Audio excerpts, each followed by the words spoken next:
लगातार इसमें जुड़े रहेंगे। तो आप सबके माध्यम से जो पब्लिक में हम लोग चाहते हैं, डीजे तो बिल्कुल प्रतिबंध है, डीजे तो बिल्कुल प्रतिबंध है, डीजे का इससे कोई लेना देना नहीं है। ये अलग कार्यक्रम होता है, ये अलग तरीका से अपना धर्म का धार्मिक परंपरा है, उसका पालन हो। डीजे उसका पार्ट नहीं है और डीजे को लेके डीजे हर एक पर्व में मना कर दिया गया है। उस पर अगर बजाएंगे तो कार्रवाई होगा जी। उस पर डीजे लोग बजाते हैं, अगर बजाएंगे तो कार्रवाई होगा जी। पाकिस्तान और फिलिस्तीन के फ्लैग को लेकर भी कहीं हो गया था। तो ऐसा अगर कोई शरारत है तो करेगा, इतना बड़ी आबादी है, लेकिन करेगा तो उसका कानूनी कार्रवाई होगा। के अलावा सर किसी और तरह के फ्लैग की अनुमति नहीं रहेगी। अगर हम लोग उसको ना होने दें, ये बहुत इम्पोर्टेंट है। और घटनाएं भी तनाव की होते हैं, तनाव की बात के वातावरण बन जाते हैं, तो उसी के लिए सारी व्यवस्था है कि कोई भी घटना ना हो। लेकिन अगर कुछ घटना होती है तो त्वरित कार्रवाई हो, उस पर तुरंत रिएक्शन हो, वरीय पदाधिकारी तुरंत स्थल पे पहुंचे, सिचुएशन को कंट्रोल में रखें। और यही प्राय होता भी है। पब्लिक है, आपस में साथ में रहते हैं, लेकिन उलझ भी जाते हैं।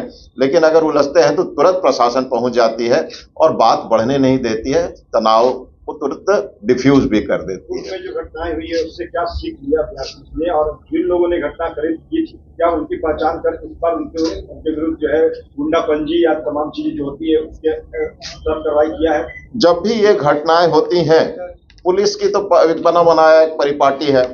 आप बॉन्ड डाउन करते हैं आपराधिक ऐसे तत्वों को, सांप्रदायिक तत्वों को, सीसीए के तहत कार्रवाई करते हैं। तो ये कार्रवाई अनवरत चलती है और जो पास्ट में घटनाएं किए हैं उनके खिलाफ भी कार्रवाई हुई है। जो सांप्रदायिक मामलों में उन सभी लोगों को जेल भी भेजा गया है, जिनका नाम आया था। तो इस तरह की कार्रवाइयां होती रहती हैं, मगर मुख्य रूप से यह है कि जो संवेदनशील जिलों में पॉइंट्स हैं, जो जगह हैं, उनको चिन्हित कर लिया जाता है पास्ट इंसिडेंट्स के आधार पे। जहां पर मिश्रित आबादी हैं और धार्मिक पॉइंट्स हैं अलग अलग धर्म के, तो वो सब सेंसिटिव पॉइंट्स बन जाते हैं। वहां पर विशेष डिप्लॉयमेंट है, ज्वाइंट मजिस्ट्रेसी और पुलिस के डिप्लॉयमेंट होते हैं। उसके अलावा वहां शांति समिति की बैठकें कराई जाती हैं।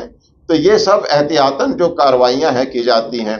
सत्यापन, जुलूस के रूट का सत्यापन, जुलूस पर सीसीटीवी का लगातार सीसीटीवी से मॉनिटरिंग, इवन जुलूस जब भी निकलता है तो उसमें दंडाधिकारी और पुलिस बल साथ रहेंगे। तो ये सब प्रिकॉशन होता है। जो घटनाएं छोटी मोटी के बाद वो किसी और भी कारण से हुई हैं। कितने लोगों ने लाइसेंस लिया है सर अभी तक? तो जो हम लोगों ने बताया कि 13,000 का टोटल बिहार में करीब करीब है। वो अलग अलग जिला का अलग अलग है। टोटल 13,000 ही लोग हैं। इसमें प्रेस कॉन्फ्रेंस में आप सबका स्वागत करता हूं। मैं ADG law and order Pankaj दाराद।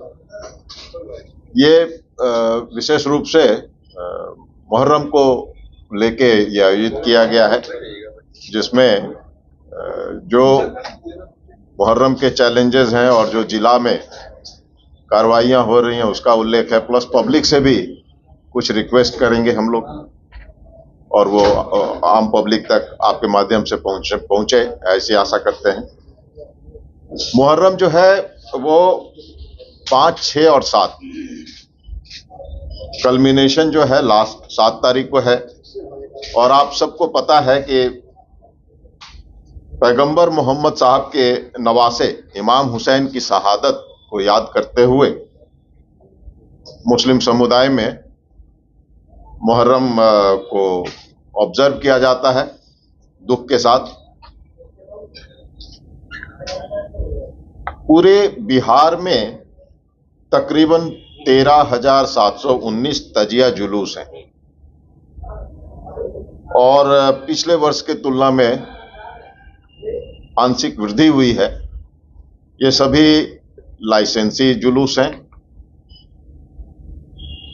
और मुहर्रम के अवसर पे घटनाएं छोटे मोटे जो सांप्रदायिक तनाव की है वो होती हैं।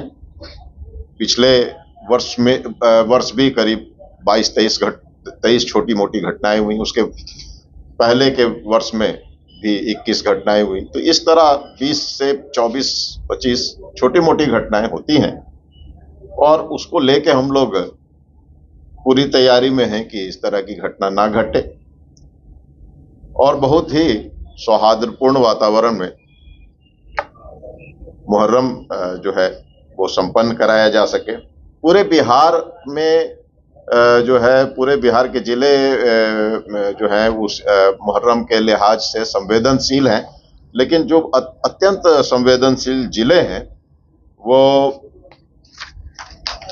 सीतामढ़ी, कटिहार, पूर्णिया, सिवान, गोपालगंज, भागलपुर, बांका, नालंदा, मुजफ्फरपुर, अररिया, औरंगाबाद, छोटे जिला बगहा, दरभंगा, मधुबनी, मधेपुरा, रोहतास, पटना, ये सब जो है कॉमनली हाईली सेंसिटिव हैं और आमतौर पे जो मुहर्रम के अवसर पे जो घटनाएं घटती हैं वो जबरन चंदा को लेके है कि जबरदस्ती चंदा वसूली के को लेके, तो वो एक मामला होता है और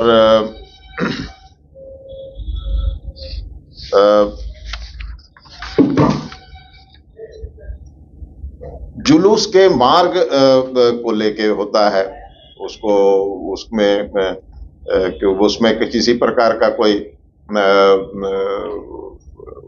ऐसा जगह ना हो जो सांप्रदायिक दृष्टिकोण से वो चैलेंजिंग हो।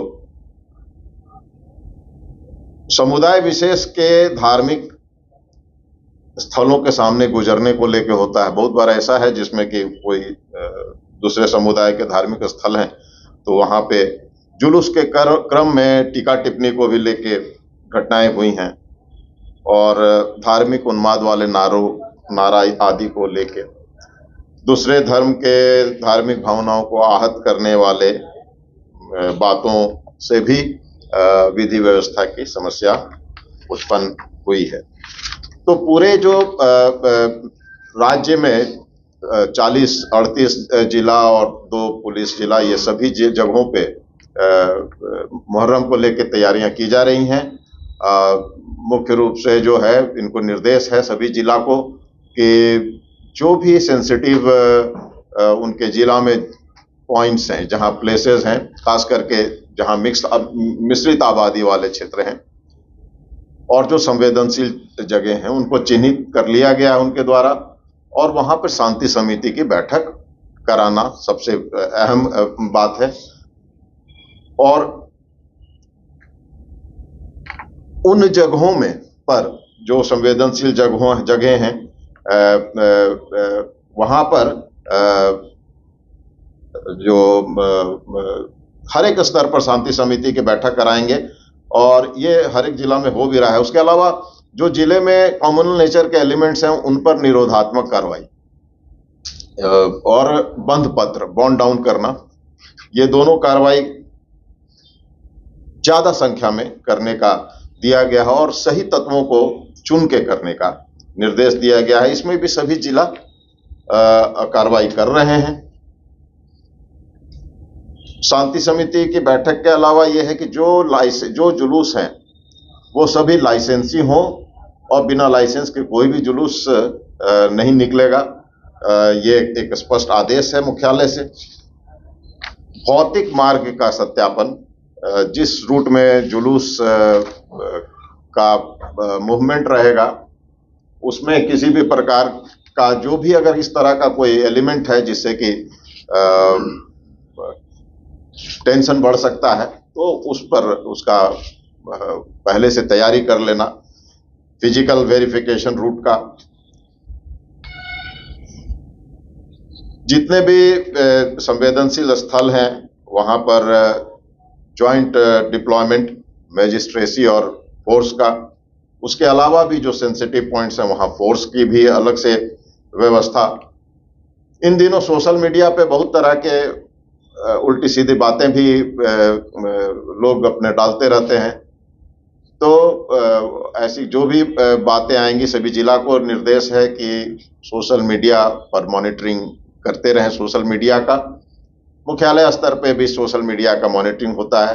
कोई भी उल्टी सीधे अगर बात कोई लिखते हैं तो उसका तुरंत उसका खंडन करके या उस पर कार्रवाई करके जो सही